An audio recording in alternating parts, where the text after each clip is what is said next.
Hey, and welcome to Matt and Jess TV. I am Matt Rose. And I'm Jessica Bun Bun. This is our reaction and review for All Spare Season 1, Episodes 8 and 9. If you guys didn't think this show could get any crazier, these episodes were bonkers. Off the wall, big twists, enormous cliffhanger. Huge cliffhanger. We had a Kill Bill list at one point with Carr. Revenge. If you've been with this channel for a while, then you guys know that I love revenge stories. They are my all-time favorite stories outside of vampires and aliens. So when we got this Carr story in these two episodes, I was so excited because it has felt like all season they do not really know what to do with this Carr character, including her hooking up with Chase. I still feel the same way about it. There's just no chemistry between these two actors for whatever reason. But this revenge story of her being like, yeah, I want this job at this firm. And the reason I want this job is because I'm going to build it to the top and I'm going to dismantle. I'm going to burn it to the ground. I'm going to ruin everybody's careers from the inside. I was like, delicious. Let's go. Okay. These episodes, they made no sense. Let's be perfectly honest. Were they completely insane? Were they completely unbelievable? 100%. Did I also enjoy them? Yes. Am I also asking serious questions of myself and my ability to evaluate television now? Also, yes, because I'm coming out of these, I'm like, I had a really good time. I don't think this would ever happen in real life. I don't think any of these characters are thinking logically at all. Of course not. It's so ridiculous. The show is a gong show. Yes. It doesn't know what it wants to be. There's so much fun with it though. There's lots of campiness. There's some serious stuff in here too. It is all over the map. But you know what? I like having a show that's just something I can go in and have fun with and get out. We cover a lot of really serious shows here. We're covering Pluribus. We're covering Welcome to Derry. We got Fallout coming up, like all kinds of more serious shows that deal with some pretty serious topics and horror and all kinds of stuff. And then you've got this, and it's nice to have this to just go in and have a good time and get out. It reminds me of that episode of The Blacklist where they had all these insects flying out of people's mouths. And I was sitting back and being like, this does not feel scientifically possible, but at the same time, I'm just enjoying it. So I'm just going to turn that part of my brain off and just get right to it. Exactly. This show is not for everyone. We've said this, it really is not for everyone. This is not going to be out here winning any awards or anything like that. But if you're looking for something that's just a little more campy and fun and ridiculous, you don't have to take it so seriously, where in TV land right now everything is so serious. This is the show for you. We're going to try to make sense of some of the cliffhangers here, including what's going to happen to Dina. How did Carr pull a lot of this off? We have so much to talk about. But before we do, be sure to hit that subscribe button. We have so much happening here at the channel with it. Welcome to Derry. We have Fallout coming up right around the corner. Yes. We both love the video game, so we're really excited to get into that. Absolutely. So hit that subscribe button and stick with us. Thank you guys so much for your support. Okay, let's talk about Dina and this whole ending that was beyond unbelievable. I know. This whole thing that was coming together where all of a sudden it was like, oh, Dina might have dementia. She might have killed somebody. She might have done this. Everything is unraveling with her mental health. I was like, this story could have been something, and it could have been something really good if they took more time to let it breathe to get to that point, that it wasn't just, they had this conversation where you had, Carr's really trying for, a seat here at the table. She wants to be one of the partners. You've got the, private votes going on, and Dina is not one of those votes. And she's sitting down with Carr and she's like, listen, I see you for who you are, except she's saying it a lot more cruel than that. I see you for who you are, and I am not going to let you have a seat at this table. I am stopping it all now, all of it. Everything you've ever wanted to do this company, it's it's not happening. I'm not letting it happen. Then it's like within a span of like 5 minutes, all of a sudden Carr's in Allura's office being like, dementia this, Yeah. pills this, here's this housekeeper all of a sudden, and here's the detective with a murder. I was like, there's no way that this all just fell into place like this quickly. Okay, so tinfoil hat. All right. This was Carr's backup plan. If it ever needed to come to this, that she already had these things in place. Now, we saw her Kill Bill list of everybody's names and them getting crossed off, and that she had revenge plans. I think that this has been happening ever since she first showed up, where Dougie had died and Dina wasn't ready to let go of the body yet. And Carr was like, you know what? I'll stay in the house with her and I will make sure that she is okay. That gave her access to the housekeeper, to anything that's in the house, to be able to have time to dig a little deeper into this whole murder case, because I feel like she's obviously behind this as well. So I think there's a couple of ways to approach all this. There's the logical side of it, and then there's the ridiculous side of it. We'll start with the logical, because you just dived into a lot of points that actually do make a lot of sense, as opposed to some things on this show, where I do agree. I think Carr always knew this was a possibility. Was this necessarily the thing she really wanted to do? I don't think so, at least at first. I think so. Okay. However, I think her plan was to pull the shoot later. I think once she got actual partnership. I think it's just a situation where she had a convenience with Dina, where Dina unfortunately put way too much trust in this woman because of what she said.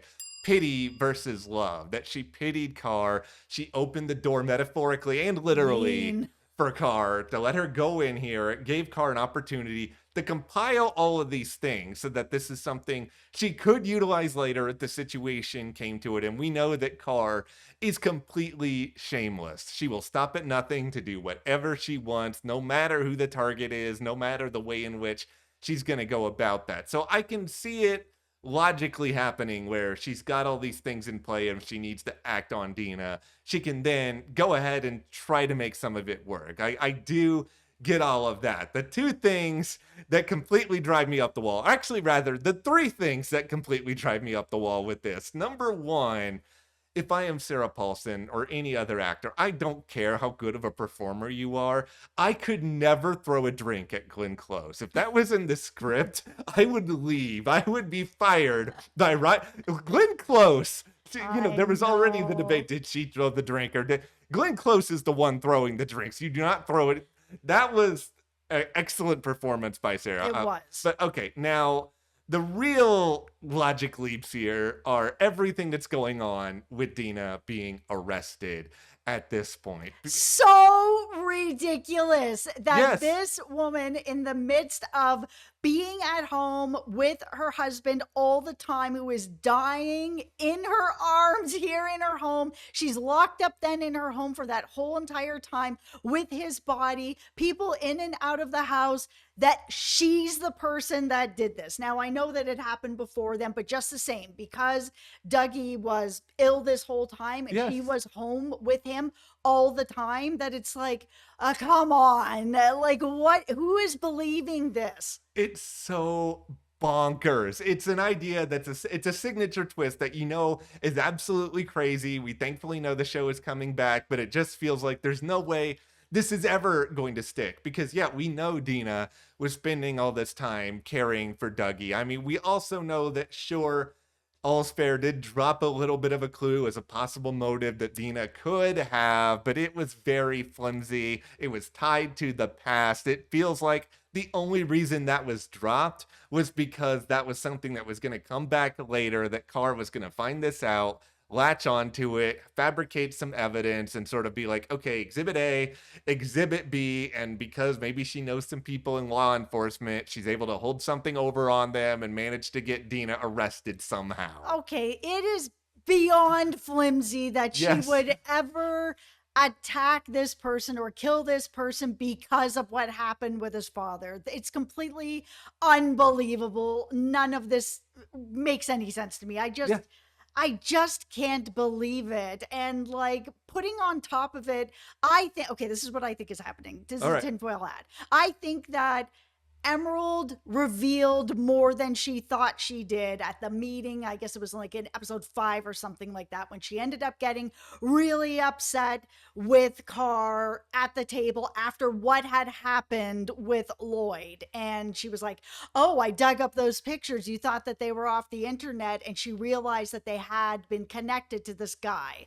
And she left the room. And then you had Carr for a second, like rethinking back and being like, wait a second, this actually really got under her skin. Why? And she dug even deeper into it and found out what happened. I think Carr is the person that killed him. Oh, okay. Yes. And I think that her revenge plan, when she was like explaining this to her ex, and how long this revenge plan has been going on and how deeply thought out this revenge plan is. Yeah.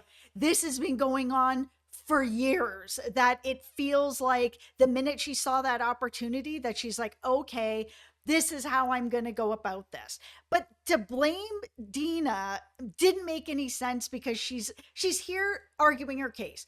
Yeah. Oh, Dina can't really be on the board. You guys got to get her a mental health check. She might have dementia. She doesn't know what's going on. She doesn't know what's happening. But over here, she's absolutely methodically going to go over there and she's going to point this gun at him and she's going to take him out. No problem. She doesn't have any mental health problems at that point, that she's able to remember and concentrate and all that. I was just like, pick a lane. Pick a lane. She can't remember, or she's able to do something like this. I think when you're this obsessed with revenge, clearly there are no lanes. You just like throw everything at the wall and hope some stuff sticks. But there's other lawyers that are sitting in this room being like, yeah. What? Guys? Okay. Ladies, this please. Brings me to issue number 3 here, which is just that you guys in Allsfair, you expect me to believe that Carr literally dressed like Kim Kardashian the episode before, and like the most bonkers thing I can ever possibly describe, just impersonated her. It was so funny. Was with Chase, all of this, and then one episode later, they're all gonna be like, you know what? We really need to listen to what Carr had to say. Okay, let's just throw this out here for a moment. Let's say somebody wants revenge on me. They're gonna get some thick glasses, they're gonna shave their head, and then they're just gonna sit down. So are you ever gonna trust that person with any information if they're crazy enough to do all of that? Yeah, probably not. You guys can't trust her. I don't understand why they ever would. No, I didn't understand it. It felt almost like there just needed to be a few more episodes, or they needed to take out stuff like, let's all go to Fashion Week, and use that time that they still had in the show to build this, because this actually could have been something even better than it was. I mean, it was just ridiculous, and parts of it are unbelievable. It was crazy, funny to watch, fun to watch, all of that stuff.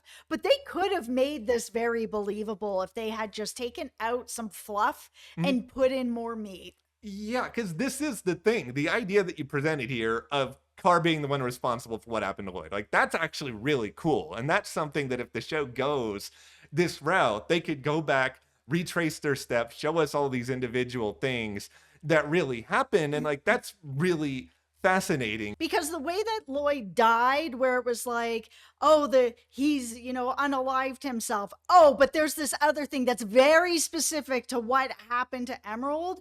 I don't think that any of the real suspects that are out there, Emerald, any of the ladies there at the firm, they're all lawyers. They're not going to do something like that to make it so obvious that it would have to do with Emerald. Her sons are not going to do that either. They're very smart boys. So if they're going to do they're geniuses, they're not going to leave behind something like that, like be like, okay, we're gonna make this look like he did this to himself. Oh, but we're also gonna do this to him as well. Like, then what's happening here? This doesn't make any sense. It feels like a setup, and that's why I think it is Carr, that she uncovered that this happened to Emerald, and while maybe she feels bad that happened, she might not. She's kind of a terrible person. That she then is like, you know what? I'm gonna do this long play revenge. Yeah, and I think she knows that they would never look at her as a real suspect. Never. Like, she has no real motive. She has no real reason to know or plan all of this out. So I think she's using all of this fundamentally to her advantage. It just all goes back to what you said about framing Dina. Like, this is the part of it that doesn't really make any sense unless it's just like, okay, when it rains, it pours. I got all of this other stuff. Let's just go ahead and break this apart right now, because Dina is, and they've established this, the most buttoned up of any of these lawyers. Like, she has went at Emerald, she's went at others for going too far off book with things, for not following the letter of the law. So then the idea that she's going to go this extreme, like, it does feel to me anyway, and maybe this is a tinfoil hat in its own right, that all right, Carr may know that this isn't necessarily going to stick on Dina, that Dina may not go to prison for a long time for this, but at the same time,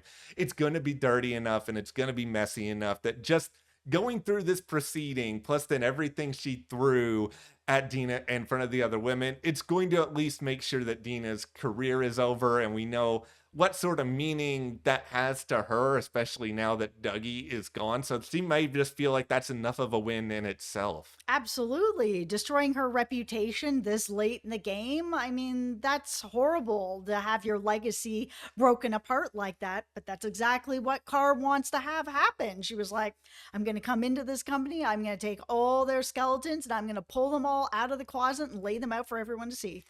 This is the good and bad of Carr as a character. The good, this twist obviously gives us so many different things to talk about.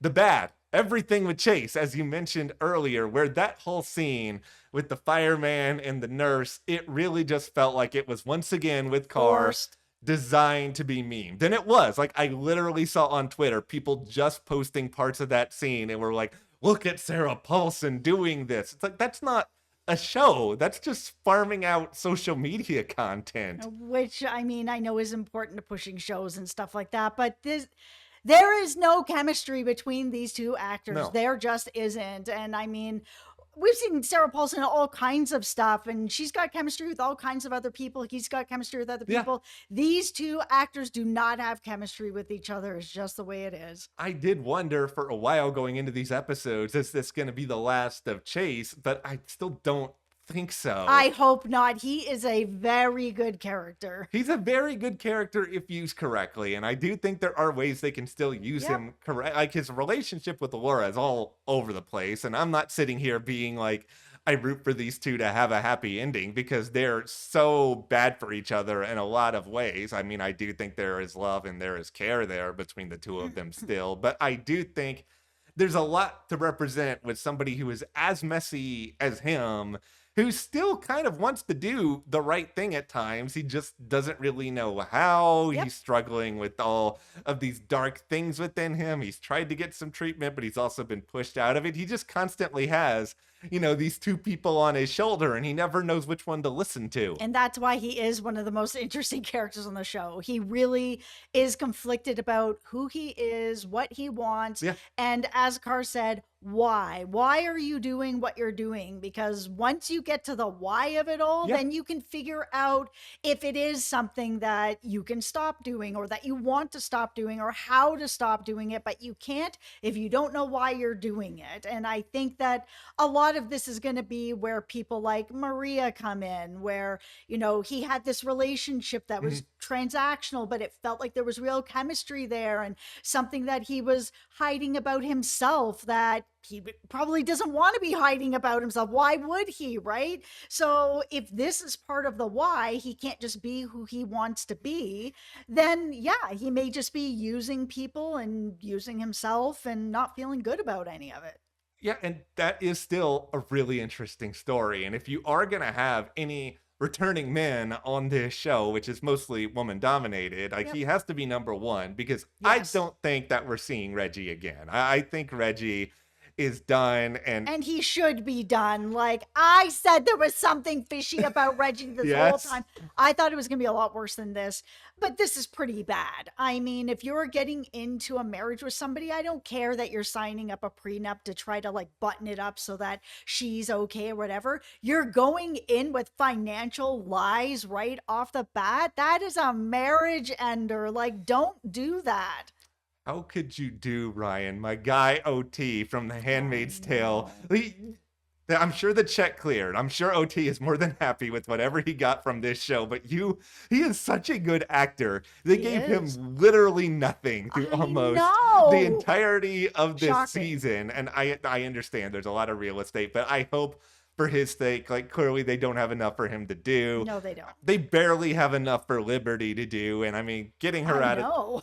I guess getting her out of this relationship is good because now I don't know. They can try to have her date. They can try to have her do some other things that might be more compelling stories. They really need to figure out what to do with her character. Her character just feels invisible on this show. And I know that her character herself feels invisible, where she's like, oh, I'm not Yeah. really part of the crew and I'm having a hard time fitting in and whatever. And maybe that was intentional as well to make her feel like she's invisible on the show, or they really just didn't know what to do with her, but it wasn't working. It does feel like they made up a lot of this as they went along. Because if we just, let's all get back into a time machine here and go back to the first few episodes. Okay. Beep, bop, bop, bop, bop, bop, boop. We are back in time.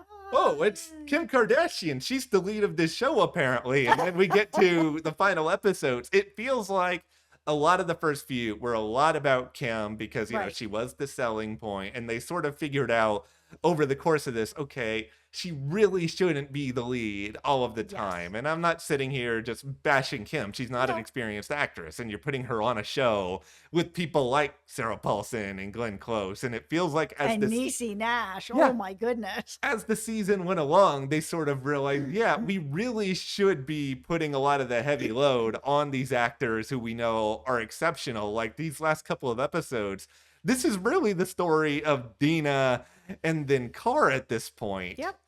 I think there's a way to sort of change some stuff moving forward. I would say let Kim have a little bit of fun. Like her role was really just she kind of set the table early on. She had a couple of lines to make her show how tough she is, but it's just you go on SNL, for example. I love SNL, and the shows that are always really fun are the hosts who come in and they get to, I don't know, play a giant lobster in one sketch and then come in the next and do a funny accent. It feels like she was just, okay, you're just going to be the normal person for a lot of the show, and that's just not very fun. Well, this is a hard role for even the most experienced of actors and actresses. If you're playing someone who's very buttoned up, doesn't Yeah. show emotion, very controlled, very controlling, Yeah. that's a very hard character to play in general, where an audience can connect with them. Yeah. Because typically, if you're buttoned up and you're not vulnerable and whatever, how do we even get to know you? Yeah. You need somebody who is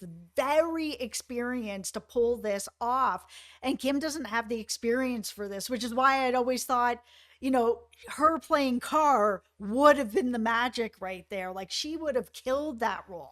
It would have given her an opportunity to really let loose and show what she can really do. And she got a little bit more of that of American Horror Story Yes. than she did here. Okay, Yes. the one other thing I would change a little bit about season 2 is that it's not that much fun watching really successful, smart people do rich people things. And by that, I'm alluding to, you mentioned a fashion show earlier. We had a lot of private jet travel. I know these What a peop- waste of time. I know these people are rich. I only want to watch rich people doing rich things if they are a bunch of nitwits, like on Succession, where we're watching, you know, Roman Roy parade around because Roman Roy has no experience or intelligence with all of this stuff. Absolutely. Or Kendall Roy's throwing himself a 40th birthday party Yes. that's, you know, millions of dollars because nonsense. Yeah, it's only fun when it's satire. And I get the sense that this show does not want to make fun of people like Liberty and Allura, that they earned the spot that they're in. And if that's the case, I want to know more about them as people rather than them just engaging in a lifestyle that's not relatable in any sense. Yeah, it just wasn't pushing the story at all. Ryan does not know what he wants this show to be. Like they can be rich people but they don't have to be rich people doing rich people things, if that makes sense. I Yes. don't need to see them sitting on a jet, having a massage, drinking their wine, doing whatever. I'm fully aware that they're already rich by how they're dressed, what they're wearing, the cars they're driving. We got to see Allura go from here to here. Okay, let's put her in this Bentley and get her across town. You've shown me how rich she is already. Yeah. This time could have been used so much better in these episodes to build up this huge Dina cliffhanger where it's like, her housekeeper's coming in being like, oh, she put hands on me. This happened. It's like, when did this happen? Oh, yeah. And she signed this part of her will. Is that your handwriting? Yeah, it is my handwriting. Yeah. Okay. Is it your handwriting? Like, what is happening here? Dina's confused. I'm confused. And you could have put just a tiny bit more time into it to make sure that didn't happen. That's the thing. There is something here with this show. There is. It's not just consistently terrible. So I hope that all the producers look back at this season and realize there were some things that worked, and then you can build on it, but also correct some of your mistakes. Consider this is a growing period. People clearly watched. You're getting another opportunity. Yeah. But this is where we are with the End of All's Fair season 1. What do you guys think about this cliffhanger? The whole season, what do you want for season 2? Are you coming back for season 2? Let us know in the comments. And be sure to hit that subscribe button. We really, really appreciate your support here at the channel. Thank you guys so much, and we'll see you here next time.